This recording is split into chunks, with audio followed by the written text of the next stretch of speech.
नमस्कार साथियों, फिर से स्वागत है आपका नीडी जीएस पर। मैं हूं अमरजीत सिंह और आप हैं मेरे साथ में एक ऐसे सेशन पर जानकारी प्राप्त करने के लिए जिसमें कि जब जब यूएसए अपने नागरिकों को एडवाइजरी जारी करता है तब तब कुछ ना कुछ हो जाता है।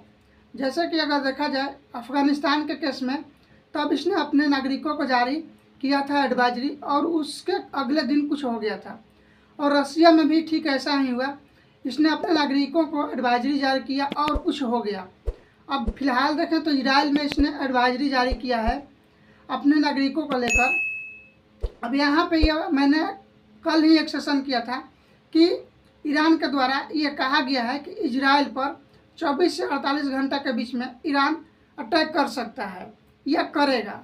तो दोस्तों, सेशन में हम लोग आगे बढ़ेंगे। इससे पहले प्लीज़ आप लोग इस वीडियो को लाइक करके इस चैनल को सब्सक्राइब कर लीजिए और बेल आइकन को भी हिट कर लीजिए, क्योंकि आपका एक सब्सक्राइब हमें काफ़ी ज़्यादा डेडिकेट कर देता है आपके तक जानकारी पहुंचाने के लिए। तो प्लीज़ आप लोग इस चैनल को सब्सक्राइब कीजिए। चलिए चलते हैं सेशन में आगे। जैसे कि अभी अटैक हुआ था इजराइल के जो उत्तरी हिस्सा है जहां पे आयरन डोम है, वहां पे हुआ था अटैक, लेकिन ये आयरन डोम काफ़ी हद तक इजराइल को बचा लिया था इस हमले से।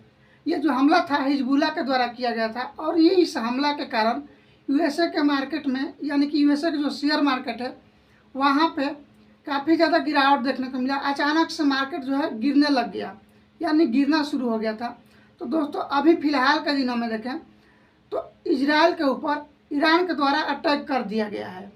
अब अगर यह भी देखें कि इसके बदले में, यानी कि ईरान अटैक किया, अब इसके जवाब में इजराइल अटैक करता है ईरान के ऊपर, तो इसका इम्पैक्ट क्या पड़ेगा दुनिया के ऊपर, क्या असर पड़ेगा। और दूसरी साइड में देखें तो यूएसए के ऊपर क्या असर पड़ेगा। तो दोस्तों, यूएसए में फ़िलहाल में चुनाव होने वाला है और इसका सीधा असर वहाँ के चुनाव पे पड़ेगा। और जो बाइडन जो है ये नहीं चाहते हैं कि इजराइल के जो पीएम है नेतन्याहू वो ऐसा कुछ करें जिसके कारण इनके गलती का खमियाजा जो बाइडन को भुगतना पड़े। फिलहाल कल के सेशन में मैंने ये भी बताया था कि जो बाइडन के द्वारा ये कहा गया था कि इजराइल अपने साइड से कुछ ऐसा ना करे, मतलब हमला ना करे, लेकिन हमला तो कर दिया गया है ईरान के द्वारा इजराइल पर। तो इसके बदले में ये गारंटी है, चाहे दुनिया कुछ भी कर ले, एक ही ऑप्शन बचता है कि दुनिया के जो भी पावरफुल देश हैं वो एक तरह से इनके हाथ पकड़ ले कि भाई ऐसा आप मत करो। क्योंकि जैसे ईरान पे अटैक करता है इजराइल, तो इसका असर सीधे अगर देखें तो भारत के चुनाव पर भी देखने को मिलेगा, भारत के मार्केट पर भी देखने को मिलेगा। क्यों देखने को मिलेगा? क्योंकि भारत जो है ईरान और इजराइल के साथ लगभग 2.25 करोड़ लाख के, मतलब 2.25 लाख करोड़ के देखें तो व्यापार करता है, जिसमें एक्सपोर्ट काफ़ी ज़्यादा करता है, इंपोर्ट कम करता है, लेकिन एक्सपोर्ट जो है इंडिया इन दो देशों के काफ़ी ज़्यादा करता है फूड के मैटर में अगर देखें तो इसका सीधा असर पड़ेगा भारतीय मार्केट पे। दूसरी साइड में लोकसभा चुनाव होने वाला है इंडिया में, तो इस पर भी काफ़ी ज़्यादा असर देखने को मिलेगा। और एक और असर इस पर देखने को मिलेगा कि दुनिया में एक मंदी का दौर देखने को मिल सकता है, क्योंकि अब ये जो है इजराइल अपने ईगो पे ले लिया है इस अटैक को। और एक देश का ये कर्तव्य बनता है कि सामने वाला जब अटैक करता है तो उसके जवाब में ये उसे मतलब करारा जवाब देना बनता है। अगर देश ऐसा नहीं करता है तो फिर काहे का देश।